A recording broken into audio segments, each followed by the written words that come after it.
एक पति अपनी पत्नी को लेकर आया।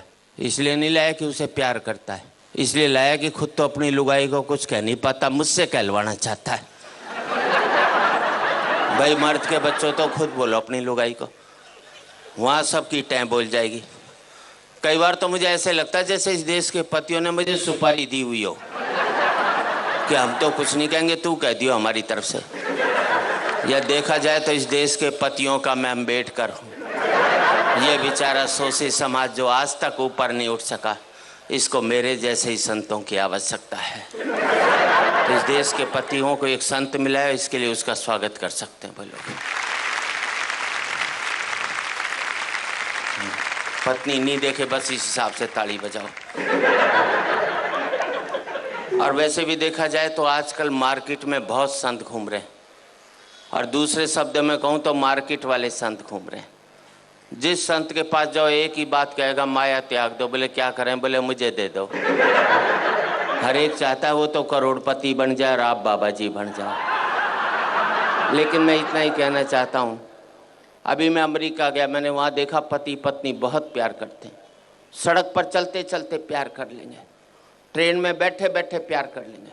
हिंदुस्तान में तो पति सारा घर में प्यार नहीं करता, बाहर की तो बात छोड़ दीजिए।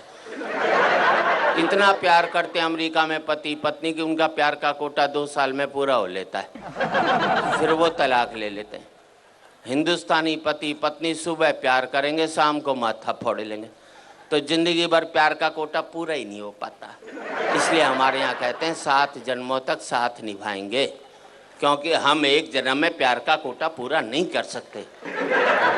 हंसने की बात नहीं, आपको अगले जन्म में दूसरी लुगाई चाहिए तो इस जन्म में इस वाली को खूब प्यार करो, अपना कोटा पूरा कर लो बस। भगवान अगले जन्म में दूसरी दे देगा, और नहीं कोटा पूरा करेगा तो 70 जन्म तक यही मिलने वाली है। हंसने की बात नहीं है, कल से जिस पत्नी को पति प्यार करने लग जाए तो समझ लेना साले के दिल में खोट है, वो चाहता ही नहीं कि अगले जन्म में ये। मैंने तो टेक्निकल बात बता दी। अच्छा, मैंने रिसर्च की कि इस देश में पति पत्नी से डरता क्यों? हमें जितनी भी ताकतें मिलती हैं सब औरतों से मिलती हैं। पैसा चाहिए लक्ष्मी जी के पास जाओ, बुद्धि चाहिए सरस्वती जी के पास जाओ, ताकत चाहिए दुर्गा जी के पास जाओ, आदमी के पास छोड़ा क्या? मेरे समझ में नहीं आया आज तक। हमारे शंकर भगवान विष्णु भगवान बिल्कुल खाली बैठे, एक पावर नहीं दोनों के पास में, जिसे कहते हैं ना मिनिस्टर विदाउट पोर्टफोलियो। इसलिए एक जाकर बेचारा पहाड़ पर बैठ गया, और कपड़े भी कितने दिए पहनने को, देखो इसे, गले में सांप और डाल दिया।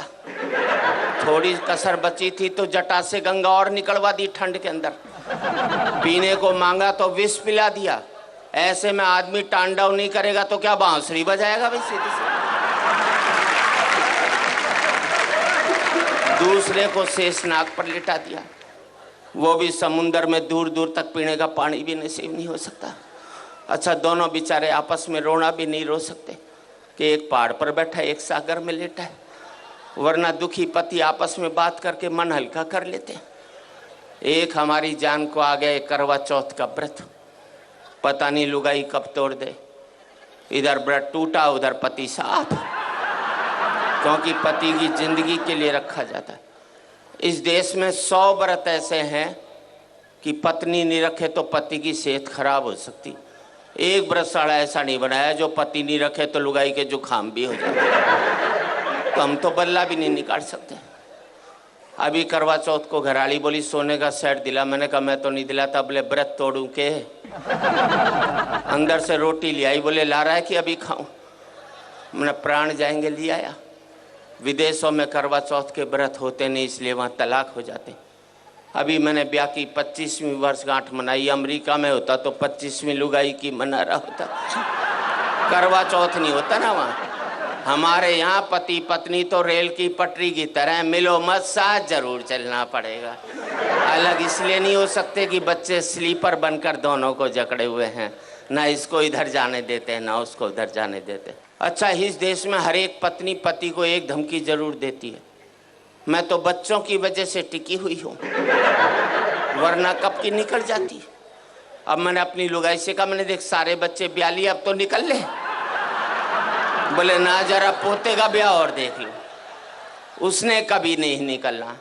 और मैं आप सबसे एक ही बात कहना चाहता हूँ, जिन परिवारों ने ये बच्चों के स्लीपर मजबूत रख लिए वो पति पत्नी इकट्ठे रह गए, जिनके ये स्लीपर कमज़ोर हो गए वो पति पत्नी भी अलग अलग।